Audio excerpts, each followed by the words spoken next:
Tenshinhan, as Goku's first true and serious rival in Dragon Ball, has always had a good amount of fans. Despite his fall from prominence in Dragon Ball Z onwards, the arc he goes through and the place he once held has always made sure he's well remembered and loved. And naturally, he too acts as a mirror of Goku like Goku's other rivals. The first part, they're both introduced as the star pupils of their respective schools. What Goku is to the Turtle School and Master Roshi, Tenshinhan is to the Crane School and Master Crane. Two young and up-and-coming martial artists with a specific abnormal feature, Tenshinhan's third eye and Goku's tail, that also have a short and balding partner that was being taught alongside them. But another major similarity between the two, both greatly revered two other fighters with connection to their respective schools, Grandpa Gohan and Tao Pai Pai respectively. And it was their admiration of these two that led them to follow their current teachers, with Grandpa Gohan being one of Master Roshi's former students and Tao being Master Crane's younger brother, which would imply he learned some of his skill from Crane. And it should be mentioned that both of these characters were killed or believed to be killed by Goku. Though, as we see, both still later get the chance to once again spar with their idols after years of not seeing them, with them showing how far they've come since their last meeting. Both even had aggressive streaks in their younger years, which they would eventually lose after attaining some injuries and being cared for by an older, kind man.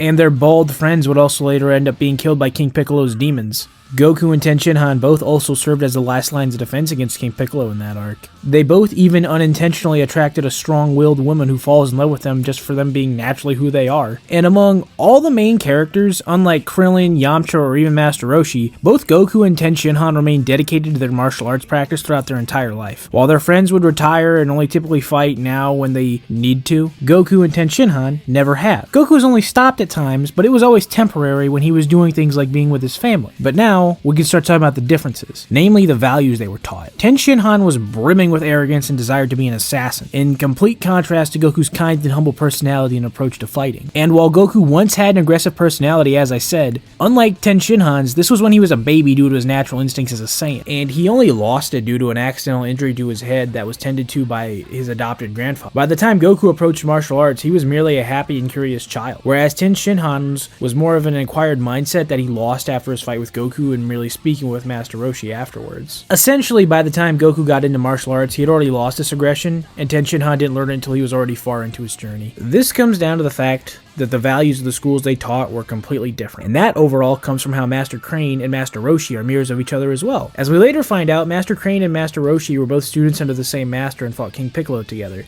But after their master Mutaito died, sealing Piccolo away, they both went down very separate paths. Where Roshi, aside from his pervy tendencies, ended up staying true to the lessons of martial arts that he was taught, and only used what he was taught for noble purposes, Master Crane went on to abuse his knowledge and skill in an attempt to gain fame and money through being assassins. And given what we know about Crane's backstory as a former student of Master Mutaito, and how he fought alongside both him and Master Roshi until his death, we know Crane wasn't always this bad of a guy, but likely his inability to properly cope with his master's death drove him down a dark path, which led him to forsake the very values his master had taught him. The anime goes even further, showing that even in his youth he had some negative traits, that, while not evil at the time, grew worse after his encounter with King Piccolo. We can even compare and contrast the way they react to finding out Gohan and Tao's deaths. When Roshi learned that his student had died, and likely his surrogate son figure, he doesn't press any further. He merely expresses his sadness and moves on. Whereas Crane gets enraged upon hearing that Goku was the one who defeated his brother and immediately assumes that he killed Tao and wants revenge. Roshi could healthily process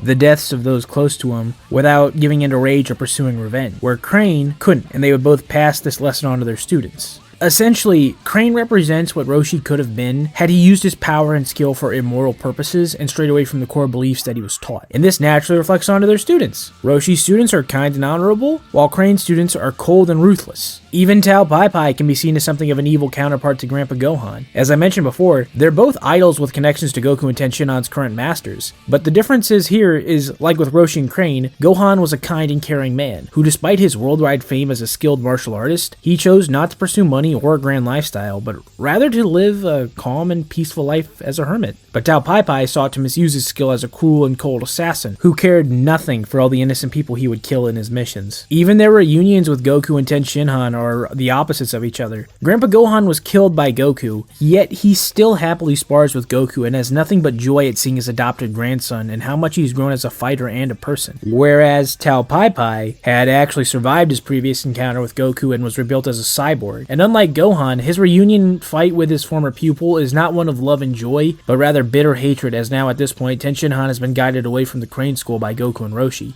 and he now sees Tao Pai Pai and Master Crane as the cool and dirty fighters that they really are, as they attempt to mock him for it. Though luckily, he is able to defeat and fully move on from their teachings, unlike Goku, who was fortunately able to live on with the lessons that Gohan and Roshi taught. Essentially, Tenshinhan represents what Goku could have been had he not been taught his lesson of humility and the true values of a martial artist by Master Roshi. And that's about all I've got for this one, guys. I feel like this one is the most unique out of all the mere subjects for these videos, since the overall topic is about the rivalry between the Crane and the Turtle schools overall, since that's very integral to Tenshinhan's character arc. So I really enjoyed this one. Now, if you guys liked it too, and want to do me a favor by liking, sharing, commenting, subscribing, and following me on Twitter, Instagram, and TikTok, I'd greatly appreciate it.